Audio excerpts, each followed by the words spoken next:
She never thought she'd say yes to marrying a man who didn't love her. But when Zephyr Alexander Aldridge III asked, her heart betrayed every rational thought. June Rose Caldwell adjusted her navy blazer nervously as she stood outside Zephyr's corner office on the 42nd floor. Through the floor-to-ceiling windows, Manhattan sparkled like scattered diamonds, but her attention was fixed on the man behind the mahogany desk. At 29, she'd spent 5 years as his personal assistant, learning every nuance of his controlled demeanor, how his steel blue eyes grew distant during difficult negotiations, how he unconsciously adjusted his Italian silk cuffs when anxiety crept in. Today felt different.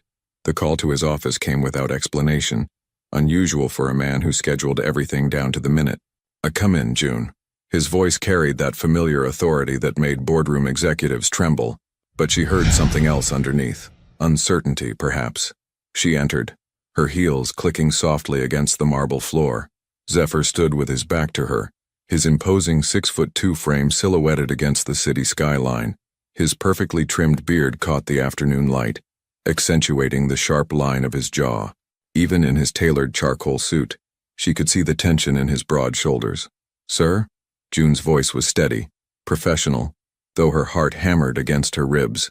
She'd harbored feelings for this man for years, watching him build empires while systematically destroying any chance at personal happiness. He turned slowly, those penetrating blue eyes meeting her emerald ones. For a moment, something flickered across his face, vulnerability, maybe even longing, before the familiar mask of control slipped back into place. "Sit down, June, please." He gestured to the leather chair across from his desk, a courtesy he rarely extended during business meetings. She settled into the chair, crossing her legs and folding her hands in her lap. Her golden brown hair was pulled back in its usual professional chignon, but a rebellious strand had escaped, catching the light as it framed her face. She resisted the urge to tuck it behind her ear, a nervous habit Zephyr had noticed countless times. "What I'm about to propose will sound—" He paused, running a hand through his dark hair, another tell she'd catalogued over the years. Unconventional. June waited, her pulse quickening. In 5 years, she'd never seen Zephyr Aldridge struggle for words. "My grandfather's will contains a clause I've managed to avoid until now." His jaw tightened, that familiar muscle jumping when he was frustrated. "To inherit the full estate and maintain control of Aldridge Holdings, I must be married before my 35th birthday." The words hung in the air between them. June's breath caught, but she remained silent, years of professional training keeping her expression neutral. "I have 8 months." Zephyr moved to the window, his hands clasped behind his back. "Every eligible woman my mother parades in front of me sees dollar signs. They want the Aldridge name, the prestige, the lifestyle." He turned back to her, and something in his expression made her chest tighten. "You know me, June, better than anyone. You've seen me at my worst after hostile takeovers during family crises, when the board questions my decisions. You've never once looked at me like I was a prize to be won." June's throat went dry. "What are you asking me?" "Marry me." The words came out raw, unpolished. "Not for love, not for romance. A business arrangement. 1 year, and then we'll quietly divorce. You'll be compensated generously, of course. Enough to never worry about money again." The office fell silent except for the distant hum of traffic 42 floors below. June stared at him. This man she'd loved silently for years, offering her everything and nothing at once. She started, then stopped. Her practical mind screamed warnings, but her heart, her foolish, hopeful heart, whispered something else entirely. "Take time to think about it," Zephyr said, misreading her hesitation. "I know it's a lot to ask. Your entire life would change. We'd have to convince everyone it's real, live together, attend social functions as a couple." "Yes." The word escaped before she could stop it. Zephyr's eyes widened, genuine surprise replacing his usual composed mask. "Yes." June stood slowly, smoothing her skirt with trembling hands. "I'll marry you, Zephyr." For a heartbeat, something profound passed between them. A recognition, a possibility neither dared name. Then Zephyr's expression shuddered, the businessman reasserting control. "We'll need to make it convincing," he said, his voice once again steady. "My family will be suspicious of anyone I marry quickly." June nodded, though inside she wondered if she'd just made the biggest mistake of her life, or taken the first step toward everything she'd ever wanted. As she walked toward the door, Zephyr's voice stopped her. June? She turned back, hope fluttering dangerously in her chest. Thank you. His steel blue eyes held hers for a moment longer than necessary. I won't let you regret this.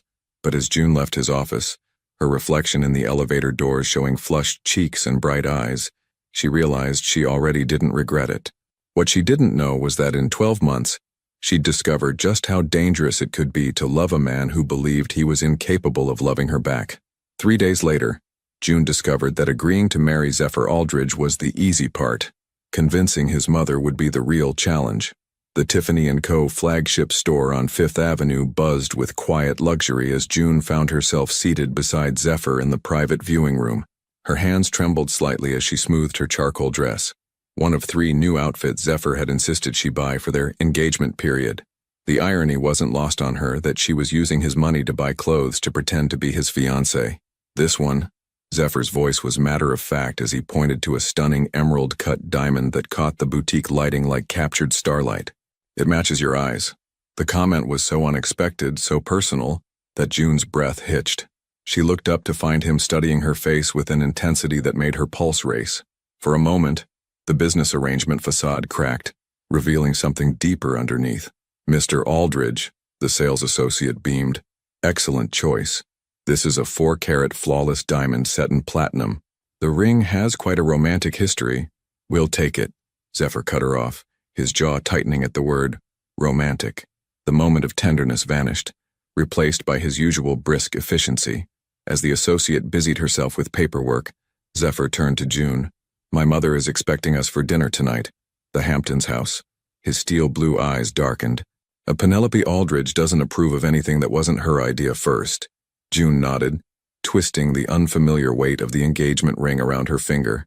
The diamond felt foreign, beautiful, but cold. What's our story?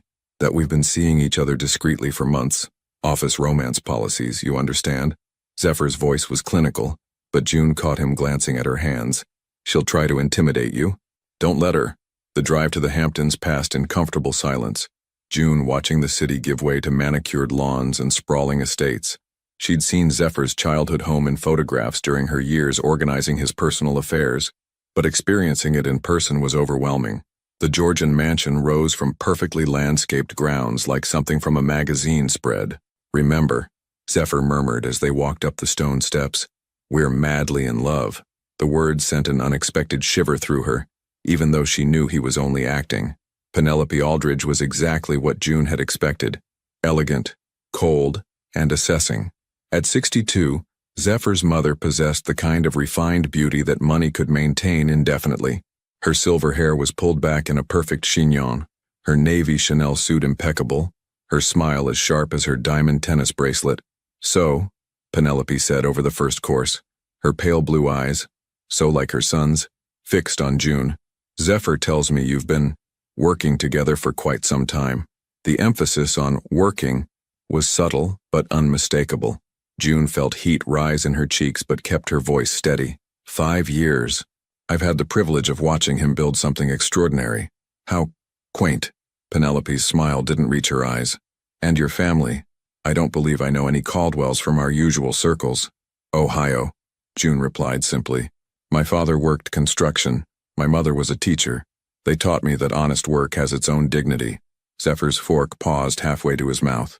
Something flickered across his face. Surprise, perhaps even admiration, before he resumed eating. Ohio, Penelope repeated, as if the word tasted unpleasant. How rustic. The dinner continued with Penelope's pointed questions and barely veiled insults. June answered each one with grace, her Midwestern upbringing serving her well.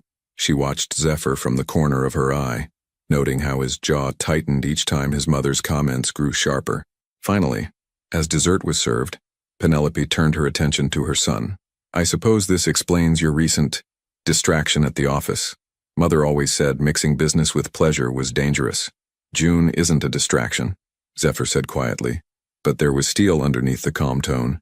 She's the best thing that's ever happened to me. The words hung in the air, and for a heartbeat, June almost believed he meant them. Their eyes met across the table, and something passed between them. Electric, undeniable, terrifying. Penelope's laugh was like ice crystals, How romantic. I do hope this isn't some misguided attempt at rebellion, darling. The Aldridge name requires a certain caliber of companion. That's when Zephyr's control finally snapped. Enough! His voice was dangerously quiet as he stood, his napkin falling to the floor. June is more gracious, intelligent, and genuine than anyone in your precious social circle. If you can't see that, it says more about you than it does about her. June's heart hammered as Zephyr moved to her chair, offering his hand. We're leaving. As they walked to the car, June's mind reeled. The way he defended her, the protective fury in his voice. It felt real, too real for comfort. I'm sorry, Zephyr said once they were on the road back to the city. She was out of line. It's okay. I expected worse, actually. He glanced at her, surprise flickering across his features. You did? June smiled sadly. I know what people like her think of people like me. I've known it my whole life. Something in Zephyr's expression shifted, became almost tender. You handled yourself perfectly. She respected you by the end. Penelope only attacks people she considers threats. Threats to what? Zephyr was quiet for a long moment, his hands gripping the steering wheel. To her vision of who I'm supposed to be. June studied his profile in the dashboard light, the sharp line of his nose, the way his beard emphasized his strong jaw, the almost vulnerable set of his mouth. And who are you supposed to be? He didn't answer immediately, but when he did, his voice was barely above a whisper. Someone who doesn't deserve someone like you. The confession hung between them as they drove through the night, and June realized their fake engagement was about to become the most real thing in her life. The key to Zephyr's penthouse felt heavier than it should have as June stood outside his door, her single suitcase at her feet and her heart hammering against her ribs. This is temporary, she whispered to herself, the same mantra she'd been repeating for the past week. But as the door swung open to reveal Zephyr in dark jeans and a cream cashmere sweater, more relaxed than she'd ever seen him, her resolve wavered dangerously. Hey, let me help you with that. His voice was softer than usual as he reached for her suitcase, their fingers brushing in the exchange. The contact sent electricity up her arm, and from the way his breath caught, he felt it too. The penthouse was everything she'd expected. Floor-to-ceiling windows overlooking Central Park, minimalist furniture that probably cost more than most people's cars, and an open concept design that screamed expensive bachelor. What she hadn't expected was how empty it felt, despite its grandeur. Your room is down the hall, Zephyr said, leading her past the sleek kitchen and living area. It has its own bathroom and walk-in closet. I thought you might want, privacy. June nodded, though something in her chest deflated at his careful distance. Of course he'd want separate rooms. This was business after all. The guest room was larger than her entire apartment had been, decorated in soft grays and whites with windows overlooking the park. It was beautiful, impersonal, and nothing like the cozy chaos she'd left behind. There's something else, Zephyr said, lingering in the doorway. My assistant position is officially yours again, but we'll need to hire someone to handle the day-to-day tasks. It would look strange if my fiancé was still fetching my coffee. The way he stumbled over the word fiancé made her stomach flutter. Of course, June agreed, though the thought of training someone else to anticipate his needs, to read his moods, to know exactly how he liked his morning espresso made her irrationally jealous. That evening, as June unpacked her meager belongings into the massive walk-in closet, she heard something unexpected. Music. Following the sound, she found Zephyr in the kitchen, sleeves rolled up, attempting to cook while jazz played softly from hidden speakers. I thought I'd make dinner, he said without looking up from what appeared to be a very unsuccessful attempt at pasta. But I'm beginning to think takeout might be safer. June laughed, actually laughed at the sight of this powerful billionaire looking helplessly at a pot of boiling water. When's the last time you cooked anything? College, and it didn't go well then either. He turned to her with a self-deprecating smile that transformed his entire face, making him look younger, more approachable, more human. Here, let me.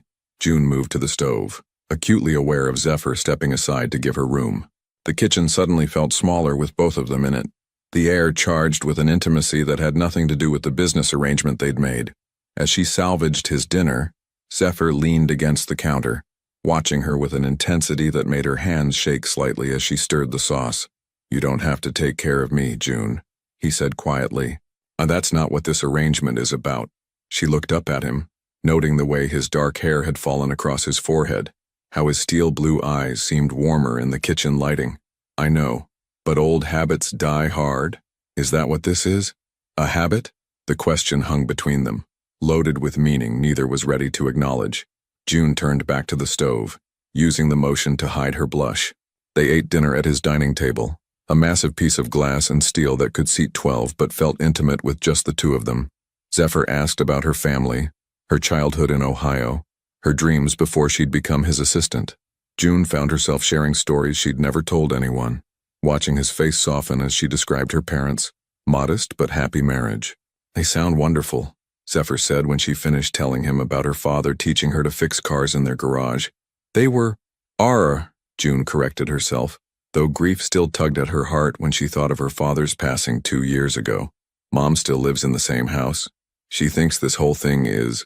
June paused, realizing she was about to say, fake. What does she think?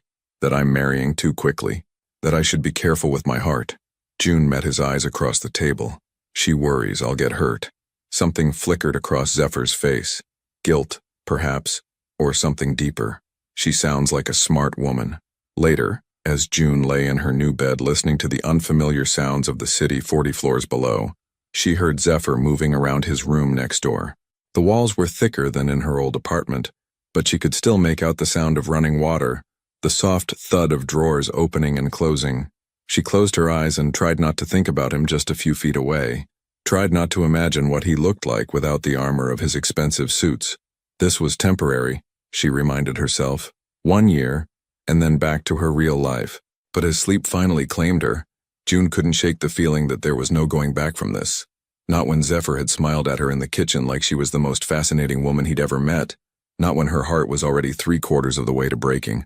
The charity gala was supposed to be their first public appearance as an engaged couple, but June hadn't expected it to feel like walking into a den of perfectly dressed wolves.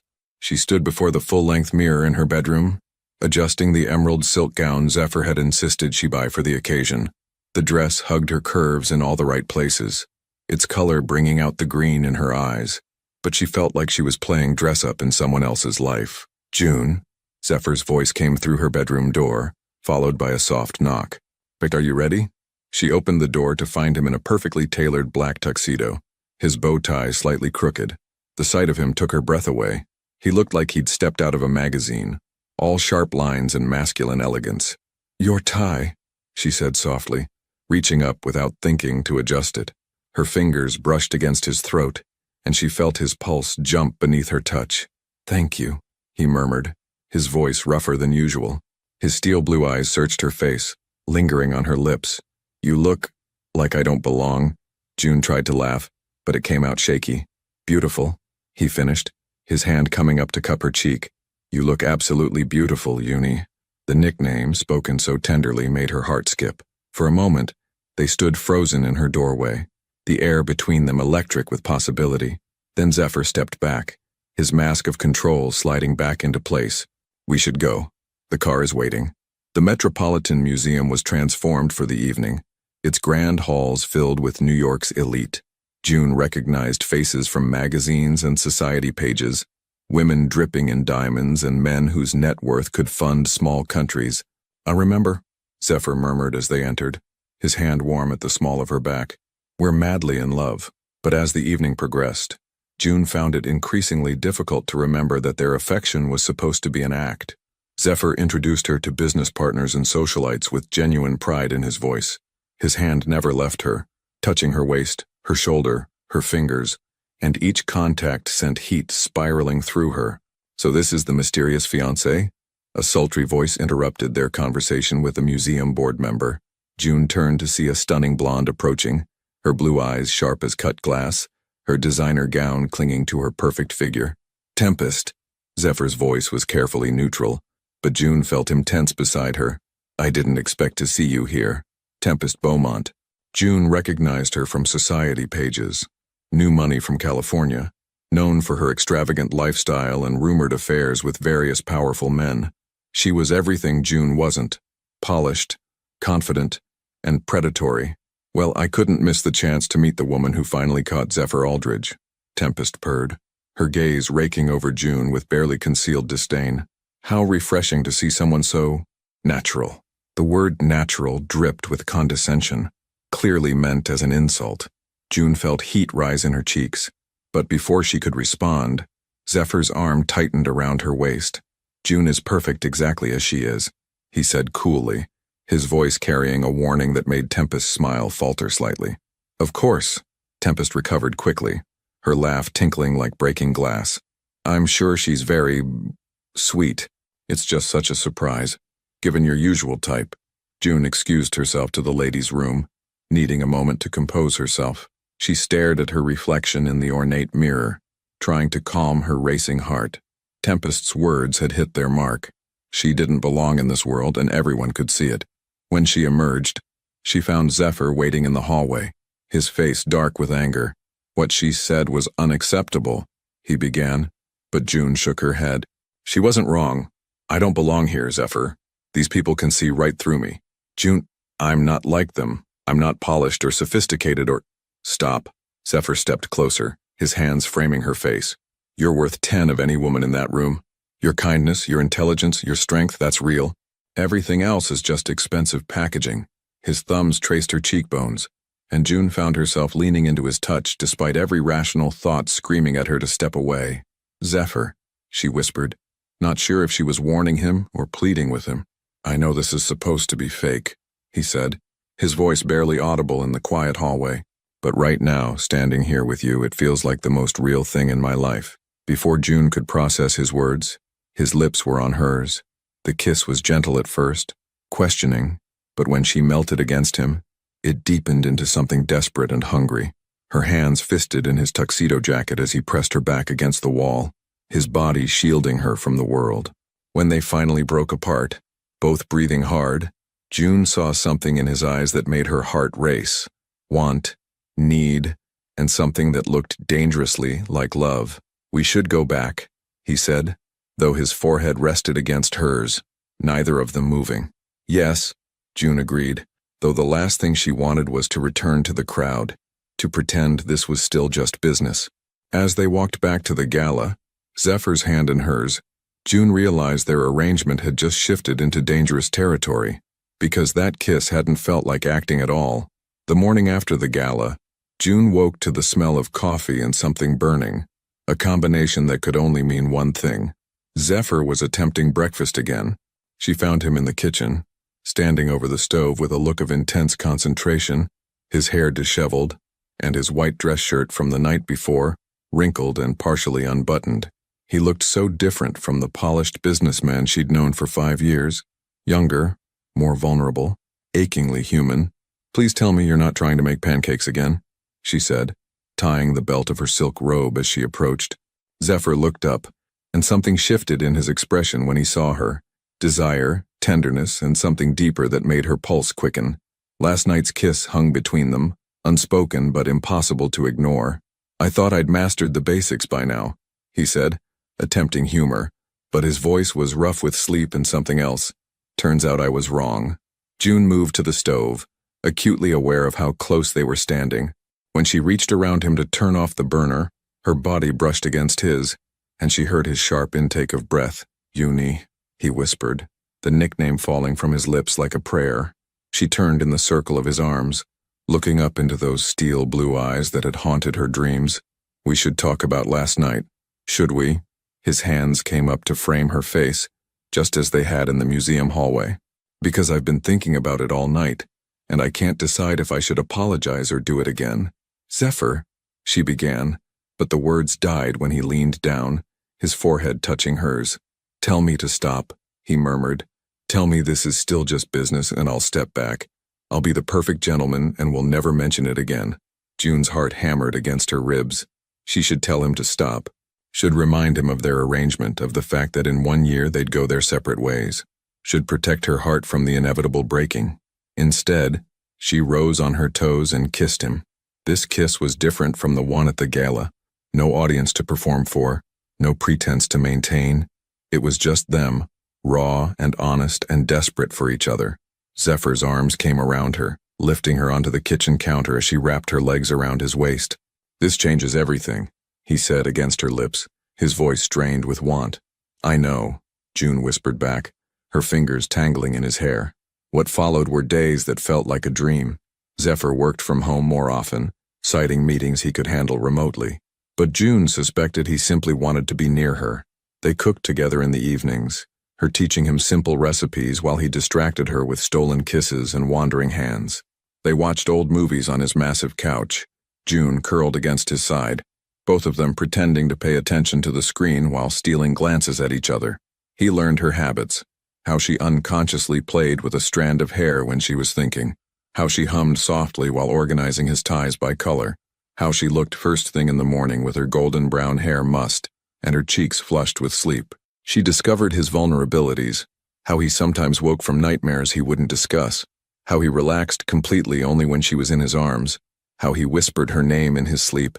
3 weeks into their new reality, as rain drummed against the penthouse windows, Zephyr found June in his study, curled in the leather chair with one of his books.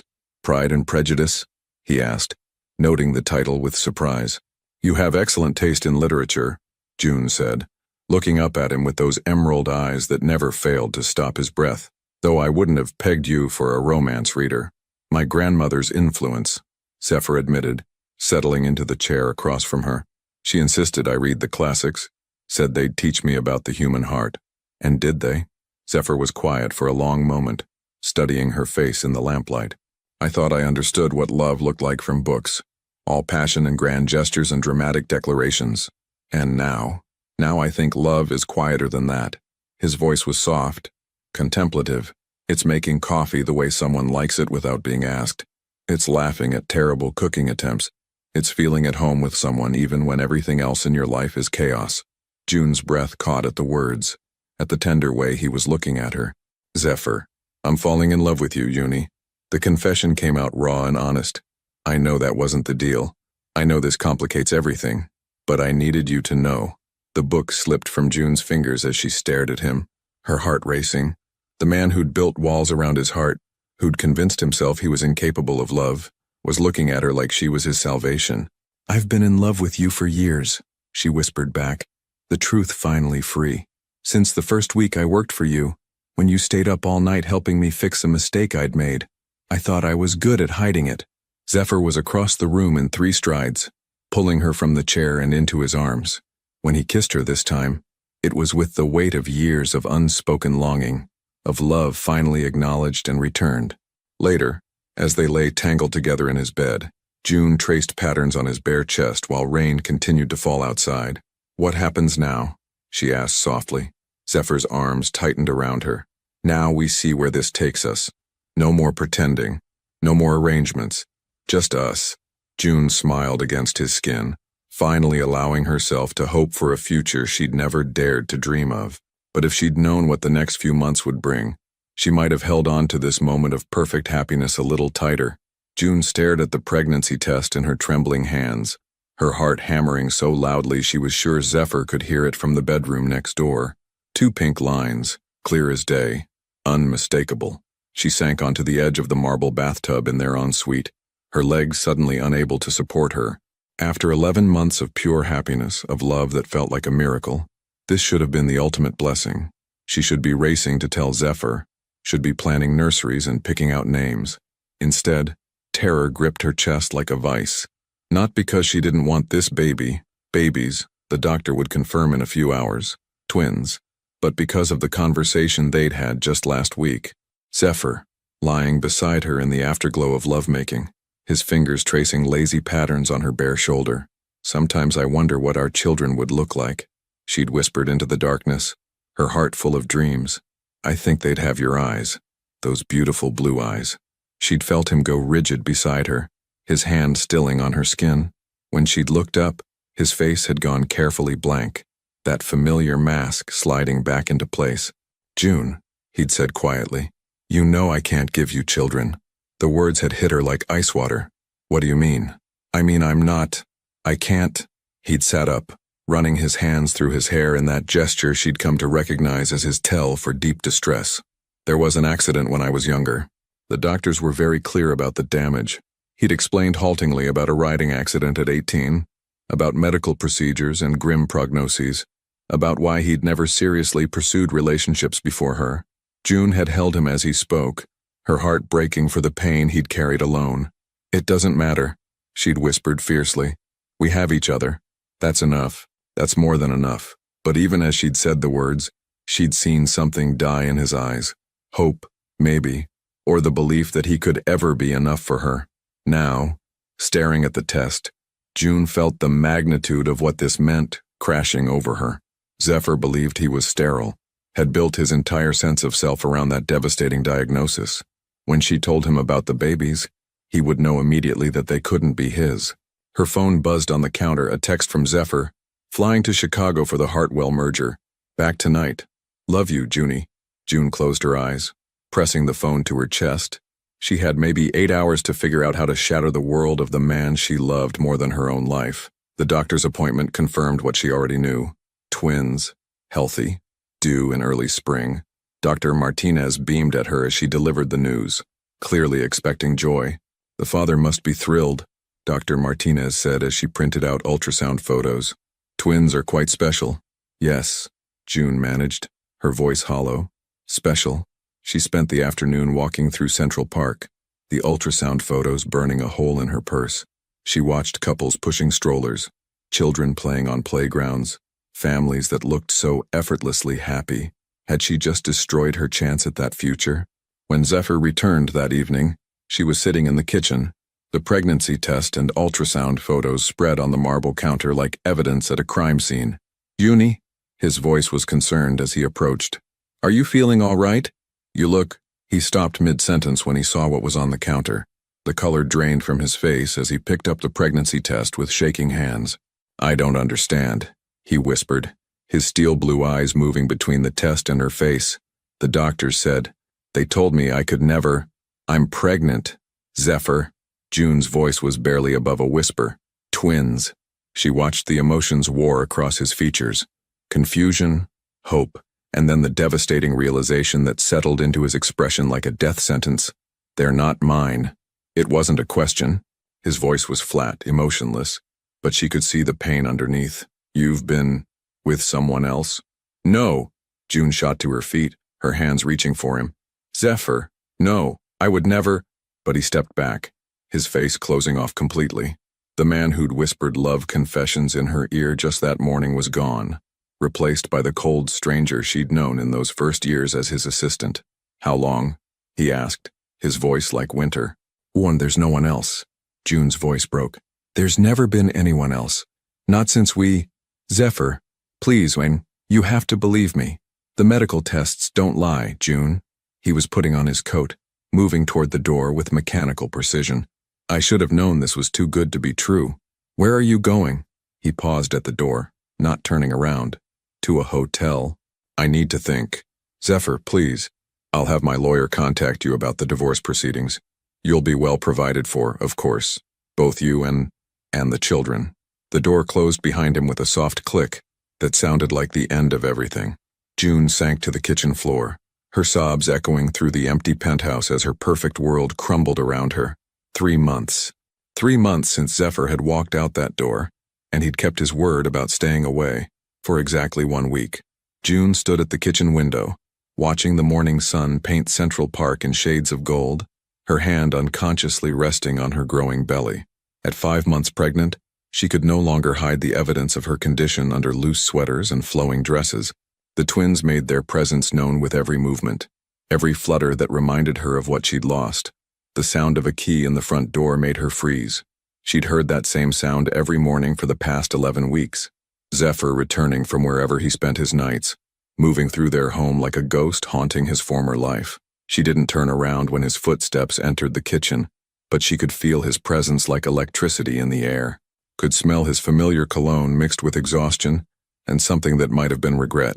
"You're up early." His voice was carefully neutral, but she caught the rasp that suggested he hadn't slept much. "The babies don't seem to care about sleep schedules," June replied, keeping her back to him. She'd learned that looking at him was dangerous.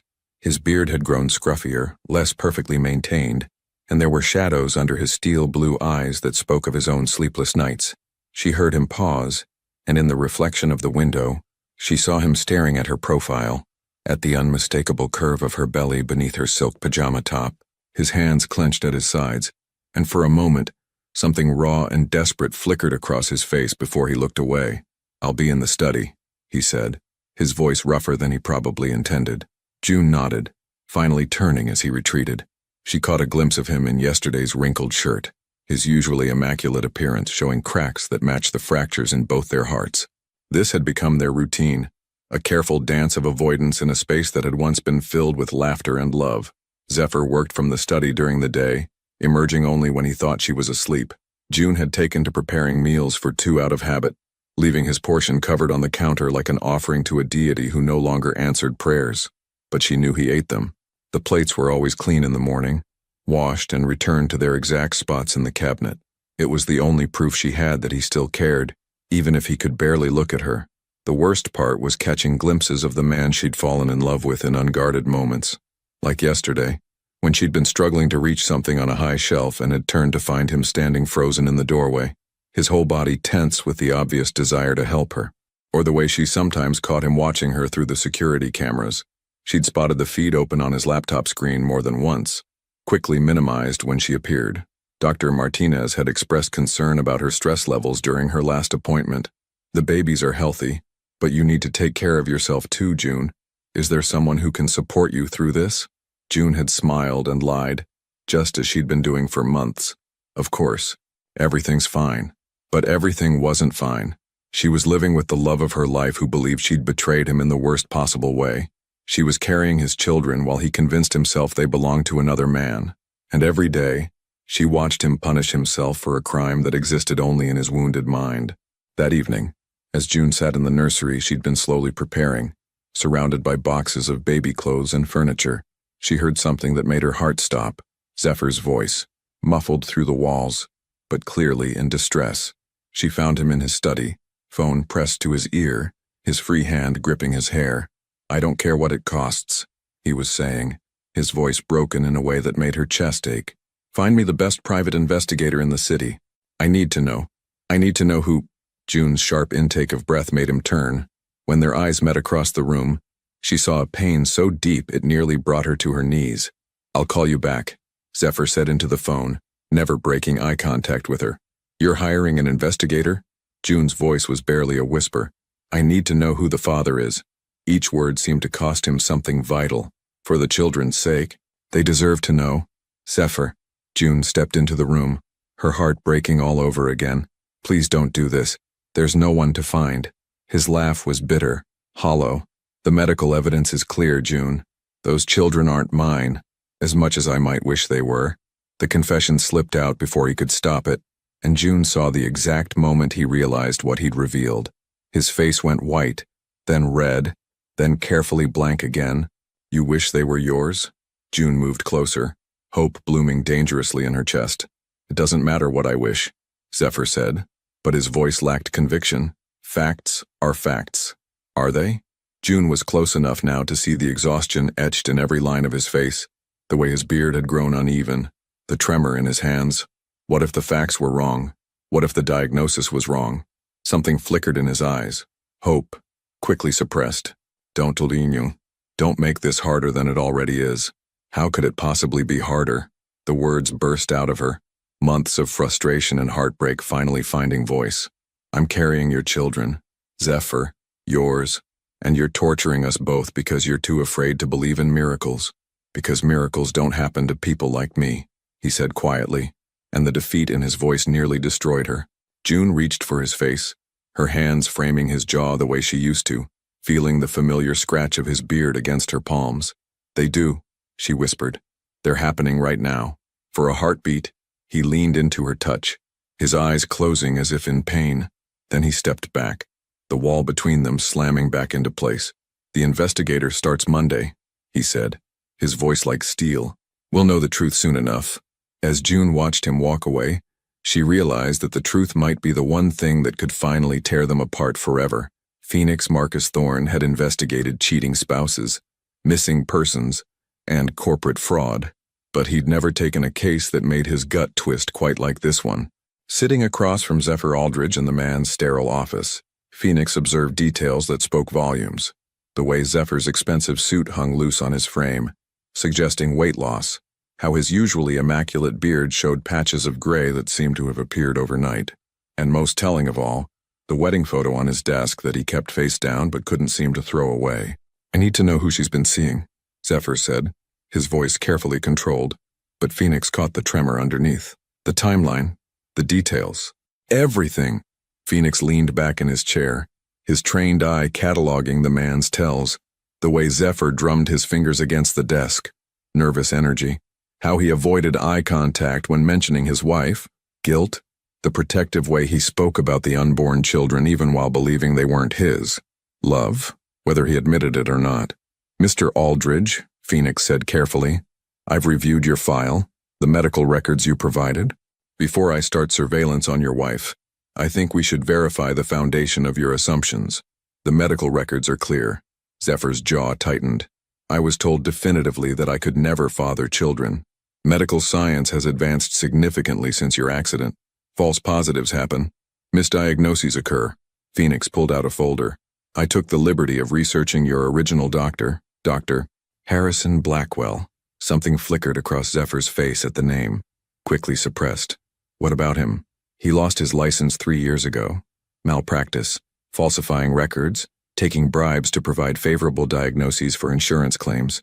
Phoenix slid a newspaper clipping across the desk. "Your diagnosis might have been compromised from the start." Zephyr stared at the article, his hands trembling almost imperceptibly. "That's impossible." "He was recommended by the Tempest Beaumont's family physician," Phoenix finished. "I did my homework, Mr. Aldridge. Miss Beaumont was dating you at the time of your accident. Her family paid for your medical treatment." The color drained from Zephyr's face. "You think Tempest?" "I think someone wanted you to believe you were damaged goods." Phoenix's voice was gentle but firm. "The question is why?" 3 days later, Phoenix sat in his car outside a trendy coffee shop in Soho, watching June Aldridge through the window. At 7 months pregnant, she moved carefully, one hand supporting her lower back as she waited in line. Even heavy with pregnancy, there was something luminous about her. The way other customers smiled when she passed, how the barista's face lit up when she approached the counter.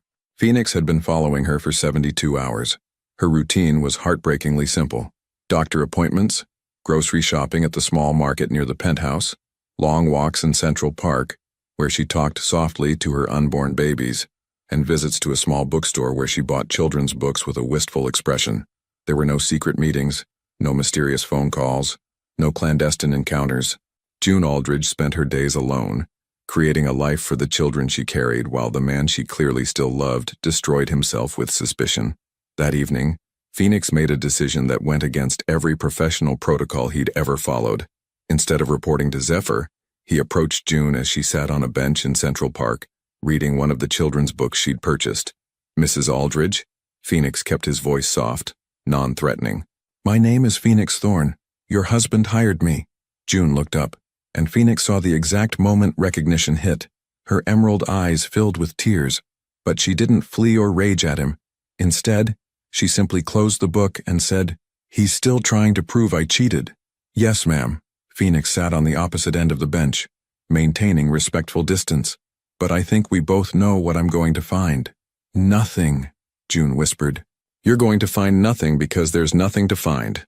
She placed both hands on her belly, where Phoenix could see movement beneath her coat. "These are his children. I've never been with anyone else." "I believe you," Phoenix said quietly, and watched surprise flicker across her face. "The question is, how do we convince him?" June was quiet for a long moment, watching a young couple push their toddler on the swings nearby. "He needs proof that he can father children, not proof that I didn't cheat. He's convinced himself he's broken, and nothing I say will change that." Phoenix studied her profile, noting the stubborn set of her jaw, the protective curve of her body around her unborn children. "What if I told you his original diagnosis might have been falsified?" June's head snapped toward him, hope blazing in her eyes for the first time since he'd been watching her. "What do you mean?" Phoenix explained about Dr. Blackwell, about Tempest's involvement, about the pattern of corruption he'd uncovered. With each revelation, June's expression shifted from hope to anger, to something that looked like fierce determination. "She did this," June said, her voice shaking with emotion. "Tempest orchestrated this whole thing. She made him believe he was sterile so he'd never pursue a real relationship. It looks that way. But proving it and convincing your husband are two different things. June stood abruptly, pacing to the edge of the small playground. He'll never believe it. Not without irrefutable proof. Then we get him irrefutable proof. Phoenix joined her, his military training evident in his straight posture and decisive tone. DNA tests, new medical evaluations, whatever it takes. And what if he still doesn't believe? What if he's too afraid to hope? June's voice broke on the last word. Phoenix watched her struggle with tears. This woman who'd been carrying the weight of her husband's pain along with her pregnancy. Then at least those babies will know the truth about their father. June nodded, wiping her eyes with the back of her hand. What do you need from me? Nothing. Just hold on a little longer. I think I can bring your husband home. As Phoenix walked away, he pulled out his phone to call Zephyr, but instead of reporting on June's fictional affairs, he was going to deliver news that would either save a marriage or destroy a man who'd already convinced himself he was beyond redemption. The truth, Phoenix had learned, was often more devastating than any lie. The contraction started at 3:47 a.m., pulling June from restless sleep with a pain that stole her breath and sent panic racing through her veins. Too early, she whispered to the empty bedroom, her hands instinctively cradling her belly. At 34 weeks, the twins weren't supposed to arrive for another month. She breathed through the contraction, timing it the way her birthing class had taught her, praying it was just false labor. But when the next one hit 8 minutes later, stronger and more insistent, June knew with crystalline clarity that her babies were coming whether she was ready or not. Her phone lay on the nightstand, Zephyr's contact information staring back at her. He'd been staying at the hotel for the past week, ever since Phoenix had requested a meeting that Zephyr kept postponing. The investigator had been calling daily with urgent information, but Zephyr seemed terrified to hear what he'd found. Another contraction gripped her, and June's vision blurred with pain and fear. She needed to get to the hospital, needed someone to drive her, needed... Her hands shook as she dialed. June? Zephyr's voice was instantly alert, despite the early hour. What's wrong? The babies, June gasped, doubling over as another wave of pain hit. They're coming. I'm on my way. The line went dead, and June managed to grab her hospital bag, packed weeks ago in optimistic preparation, before the next contraction brought her to her knees. Zephyr burst through the penthouse door 12 minutes later, his hair disheveled, still wearing yesterday's wrinkled shirt, panic written across every line of his face. When he saw June crouched beside the couch, breathing heavily through a contraction, something primitive and protective blazed in his steel blue eyes. How far apart? He asked, dropping to his knees beside her, his hands hovering uncertainly over her body as if he'd forgotten he had the right to touch her. 5 minutes, June panted. Maybe less. Without hesitation, Zephyr scooped her into his arms, and for the first time in months, June felt safe. She buried her face against his neck, breathing in his familiar scent, feeling the rapid beat of his heart against her cheek. It's going to be okay, he murmured, though his voice shook. You're going to be okay. They're going to be okay. The taxi ride to the hospital passed in a blur of pain, and Zephyr's steady voice coaching her through breathing exercises. His hand never left hers, his thumb tracing soothing circles on her palm just like he used to during their year of happiness. Mr. and Mrs. Aldridge, the emergency room nurse looked between them with practiced efficiency. We've been expecting you. Dr. Martinez is on her way. As they wheeled June toward the maternity ward, she caught sight of Zephyr's reflection in the hospital elevator doors. His face was white with terror, but his jaw was set with determination. This was the man who'd built empires through sheer force of will, and he was channeling every ounce of that strength into getting her safely through this.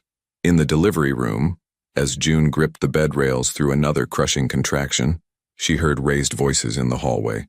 "Sir, you can't go in there," a nurse was saying. "My wife is in labor." Zephyr's voice carried clearly through the door. Those are... His voice broke, unable to finish the sentence.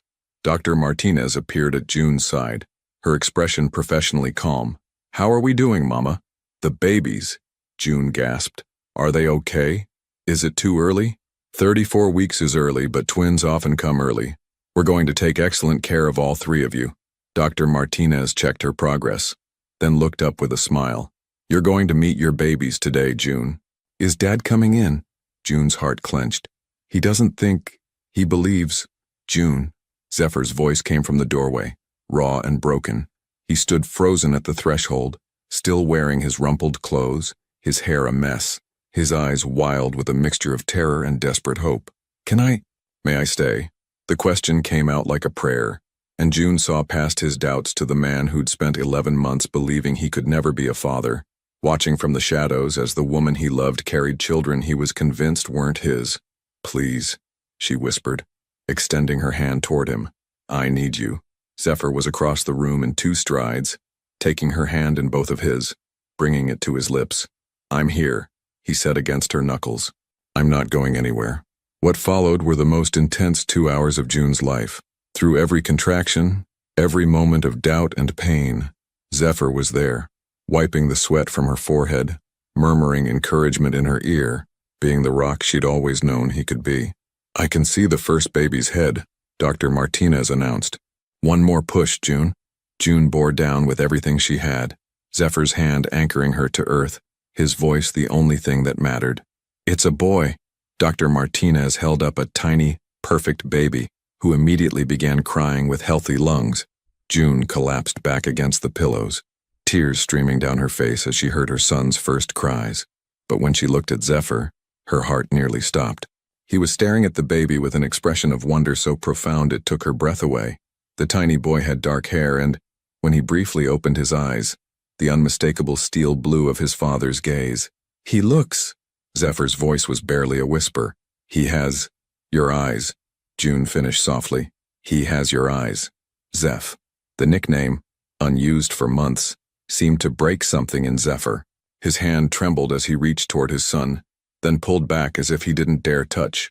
And here comes baby number 2, Dr. Martinez called out, and June had to focus on delivering their daughter. When both babies were finally cleaned and bundled, Dr. Martinez placed them in June's arms. The twins were small but perfect, their tiny fingers grasping at air, their eyes blinking up at the world they'd entered early.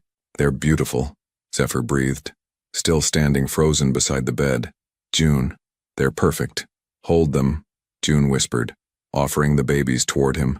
Hold your children. For a moment, Zephyr looked terrified, as if touching them might make them disappear. Then, with infinite care, he gathered his son and daughter into his arms.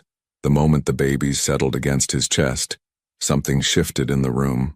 Both infants immediately calmed, as if recognizing their father's heartbeat, his scent, his voice. Zephyr looked down at them with tears streaming down his face, his carefully constructed walls finally, completely crumbling. They're mine, he whispered in wonder. They're really mine. But even as June's heart soared with hope, she saw the confusion and fear still warring in his expression. Love was written across his face as clearly as doubt, and she realized that even this miracle might not be enough to heal the damage that had been done. Outside in the hallway, her phone buzzed with a text from Phoenix. Found the proof. On my way. The hospital room had never felt smaller than it did with Phoenix Thorne standing in the doorway, manila folder in hand, while Zephyr held his newborn children with tears still drying on his face. Mr. Aldridge. Phoenix's voice was gentle but firm. We need to talk. Zephyr looked up from the twins, his steel blue eyes, so perfectly mirrored in his son's face, wary and exhausted. Not now, Thorne. Whatever you found, it can wait. No, sir, it can't. Phoenix stepped into the room, his military bearing evident in his posture. Because what I found changes everything you believe about yourself. June watched from her hospital bed as the two men faced each other, her husband cradling the children he'd convinced himself couldn't be his, and the investigator who'd spent weeks uncovering a truth that could heal or destroy them all. The babies have your eyes, Zephyr, June said softly. They have your chin, your hands. Look at them. Really look at them. Zephyr's gaze dropped to the twins in his arms, and June saw the war raging in his expression, desperate hope battling against years of believing himself broken. Genetics can be deceiving, he said, but his voice lacked conviction. Similar features don't necessarily mean. Dr. Harrison Blackwell lost his medical license for falsifying patient records, Phoenix interrupted, opening his folder, including fertility diagnoses. He was paid to lie to patients about their ability to have children. The color drained from Zephyr's face. That's impossible. Tempest Beaumont's family paid him $50,000 the week after your riding accident, Phoenix continued relentlessly. The same week he declared you permanently sterile. June watched her husband's face cycle through disbelief, understanding, and then a rage so pure it was frightening. Tempest, he whispered, the name coming out like a curse. She wanted to ensure you'd never pursue a serious relationship, Phoenix explained. As long as you believed you were damaged, you'd never commit to anyone. She was playing a very long game. Zephyr was very still, the babies nestled against his chest, his breathing carefully controlled. You have proof of this. Phoenix pulled out a stack of documents, bank records, medical files, testimony from Dr. Blackwell himself. He's cooperating with authorities to reduce his sentence. Your diagnosis was completely fabricated. The manila folder hit the floor as Zephyr's legs gave out, causing him to sink into the chair beside June's bed. He stared down at his children with an expression of such profound awe and devastation that June's heart broke all over again. I could have children, he whispered. I could always have children. Yes, June said softly, reaching out to touch his hand. These are your babies, Zephyr. They were always your babies. For a long moment, the only sound in the room was the twins, soft breathing, and the steady beep of June's monitors. Then Zephyr's composure finally shattered completely. I abandoned you, he said, his voice breaking. I left you to go through the pregnancy alone. I convinced myself you'd betrayed me when you'd never even looked at another man. His tears fell onto the blankets wrapped around his children. How can you ever forgive me? June struggled to sit up, ignoring the protests from her exhausted body. Because I love you, she said simply. Because I understand why you did it. Because for the first time in months, you're looking at me like I'm not a stranger. Zephyr's free hand came up to cup her face, his thumb tracing the path of her own tears. I never stopped loving you. Not for a single moment. That's what made it hurt so much. I know, June whispered, leaning into his touch. I know, baby. I know. Phoenix cleared his throat gently. There's more. Tempest has been spreading rumors in your social circles about June's affair. When the truth about the falsified records comes out, she's going to face serious legal consequences. Good, Zephyr said with savage satisfaction. I want her to pay for every moment of pain she caused my wife. The possessive way he said, my wife, sent warmth flooding through June's chest. This was her husband, protective, fierce, finally fighting for their family instead of against it. The DNA results will be available in 48 hours if you want scientific confirmation, Phoenix continued, but I think we all know what they'll show. Zephyr looked down at his son, who was gripping his father's finger with tiny, determined hands. He has your stubborn streak, he murmured to June, a smile finally breaking through his tears. And she has your patience, June replied, watching their daughter sleep peacefully in the crook of Zephyr's arm. They're perfect. They're ours, Zephyr said with wonder, as if the words were a revelation. They're really ours. He leaned over to kiss June's forehead, then her lips, pouring months of regret and love and gratitude into the contact. When they broke apart, both were crying. Can you forgive me? He asked again, his voice raw with emotion. Can we try again? We never stopped trying, June said, her hand covering his where it rested on her cheek. We just got lost for a while. Phoenix gathered his papers, preparing to leave. I'll handle the legal aspects with Tempest. The media fallout, all of it. You three, he paused, looking at the twins. You four just focus on being a family. As the investigator reached the door, Zephyr called out, Phoenix, thank you, you saved us. No, sir, Phoenix smiled. Love saved you. I just cleared away the lies that were in its way. Alone again, June and Zephyr sat in peaceful silence, their children breathing softly between them. The late afternoon sun streamed through the hospital windows, casting everything in golden light. What do we name them? Zephyr asked softly. June smiled, thinking of all the names she'd considered during the lonely months of pregnancy. Hope, she said, looking at their daughter. And Gabriel, God's messenger. Hope and Gabriel Aldridge, Zephyr repeated, testing the names. Perfect. As the sun set over the city, painting the hospital room in shades of amber and rose, June watched her husband hold their children with the reverence of a man who'd been given back everything he thought he'd lost. The year of separation was over, the truth had set them free, and their real life together was just beginning. 2 years later, the sound of children's laughter echoed across the manicured gardens of the Hamptons estate as June watched from the kitchen window, her hands wrapped around her morning coffee, a soft smile playing on her lips. Zephyr was on his hands and knees in the grass, his expensive suit jacket discarded somewhere near the swing set, his perfectly trimmed beard catching the morning sunlight as Hope and Gabriel climbed over him like he was their personal jungle gym. At 2 years old, the twins had inherited their father's steel blue eyes and their mother's adventurous spirit, a combination that kept both parents constantly on their toes. "Daddy, airplane!" Gabriel demanded, his chubby hands grabbing fistfuls of Zephyr's shirt. "Again," Zephyr laughed, but he was already lying on his back, lifting his son above his head with steady hands. Gabriel squealed with delight, his arms spread wide as he flew through the air. Hope, not to be outdone, toddled over with determination written across her cherubic features. "Me too, Daddy. Me too." June's heart swelled as she watched her husband, this man who'd once believed he was incapable of love, incapable of fatherhood, gather both children in his arms, spinning them around until they collapsed in a giggling heap on the blanket spread beneath the old oak tree. This was their Sunday morning ritual now.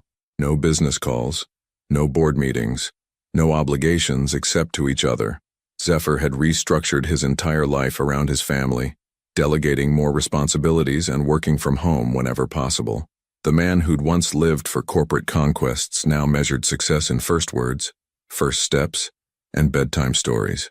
"Coffee's getting cold," June called through the open window, though she made no move to go outside. She loved watching them together, loved seeing the pure joy on Zephyr's face when he was with their children. "5 more minutes," he called back, and June laughed because it was the same negotiation every Sunday. 5 minutes always turned into 20 OE, then 30 until she'd eventually join them on the blanket with a thermos of coffee and whatever book the twins wanted to read. As if summoned by her thoughts, Hope broke away from the tickle fight and ran toward the house on unsteady legs, her golden brown curls, so like her mother's, bouncing with each step. "Mama! Mama! Come play!" June set down her coffee and headed outside, scooping up her daughter in a hug that smelled of sunshine and baby shampoo. "What are we playing?" "Family," Hope announced seriously, as if it were the most important game in the world. And maybe it was. June settled onto the blanket next to Zephyr, who immediately wrapped his free arm around her waist, pulling her close. Gabriel crawled into her lap while Hope claimed the space between her parents, and for a moment, they simply sat together in perfect contentment. "I have news," June said softly, her hand finding Zephyr's. Something in her tone made him look at her sharply, those steel blue eyes searching her face. Good news or bad news?" June smiled, lifting their joined hands to rest on her still flat stomach. "That depends on how you feel about Hope and Gabriel getting a little brother or sister."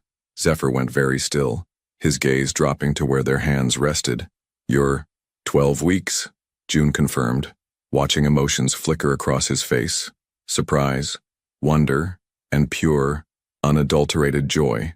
"Another miracle," he whispered, leaning in to kiss her temple. How did I get so lucky?" "We both got lucky," June corrected, thinking of how close they'd come to losing everything. "We got each other." Hope, oblivious to the significance of the moment, was busy arranging her toy tea set on the blanket. "Tea party, Daddy." "Of course, Princess," Zephyr said, accepting an imaginary cup with the same seriousness he'd once brought to million-dollar negotiations. "Is this Earl Grey?" Hope giggled. "It's butterfly tea. My favorite," Zephyr replied solemnly, pretending to sip. June watched this exchange with tears pricking her eyes. 2 years ago, she'd been alone in a hospital room, giving birth to children she thought their father would never acknowledge. Now, watching Zephyr participate wholeheartedly in a toddler's tea party, she marveled at how completely their lives had transformed. The legal fallout from Tempest's scheme had been swift and decisive. The socialite had faced fraud charges and social exile, her manipulation exposed to the very circles she'd tried so hard to infiltrate. But June found she couldn't summon much anger for the woman anymore. In a twisted way, Tempest's deception had led them here, to this deeper understanding of love, this appreciation for the family they'd built. Phoenix still visited regularly, having become something of an honorary uncle to the twins. His investigation had evolved into a lasting friendship, and June suspected his continued presence had as much to do with their single nanny, Miranda, as it did with checking on the family he'd helped save. "Mama sad?" Gabriel's voice interrupted her thoughts, his tiny hand patting her cheek with concern. "No, baby," June assured him, kissing his forehead. "Mama's very, very happy." "Happy tears," Hope announced wisely, having witnessed enough of her parents' emotional moments to recognize the difference. "That's right, sweetheart. Happy tears." Zephyr's thumb traced circles on June's hand, a gesture of comfort and connection that had become second nature. "When do we tell them about the baby?" "When I'm showing more," June said, though Hope might figure it out before then. "She's frighteningly perceptive. Gets that from her mother," Zephyr murmured, pressing a kiss to June's neck that made her shiver despite the warm morning. As the sun climbed higher, painting the garden in golden light, June allowed herself to dream about the future. Another child to love, to raise, to watch grow alongside Hope and Gabriel, family vacations, birthday parties, school plays, and all the beautiful, chaotic moments that made up a life well lived. "I love you," she whispered to Zephyr, the words carrying the weight of everything they'd survived, everything they'd built, everything they still had to discover together. "I love you too, Junie," he replied, his voice thick with emotion. "More than I ever thought possible." Hope tugged on June's shirt, demanding attention. "Story time. Which story do you want to hear?" June asked, settling back against the tree with Gabriel in her lap, and Hope pressed against her side. "The one about Daddy saving the princess," Hope said without hesitation. June laughed, meeting Zephyr's amused gaze over their daughter's head. It was Hope's favorite story, a highly romanticized version of how Mommy and Daddy met, fell in love, and lived happily ever after. "Once upon a time," June began, "there was a princess who worked very hard every day." As she told the familiar tale, watched by her husband and children in the dappled shade of their favorite tree, June realized that the greatest miracle wasn't just that Zephyr could father children, or that they'd found their way back to each other after being torn apart. The greatest miracle was this: the ordinary magic of Sunday mornings, butterfly tea, and love that had grown stronger through testing. They had more than they'd ever dreamed possible. They had everything. The question for our viewers: have you ever discovered that something you believed about yourself wasn't true? How did it change your life? Your participation in our channel is very important to us. Please leave your thoughts in the comments below. Thank you for watching. If you enjoyed the story, please subscribe to our channel and leave a comment below, letting us know what you thought. Your feedback and support mean a lot to us. Stay tuned for more exciting stories.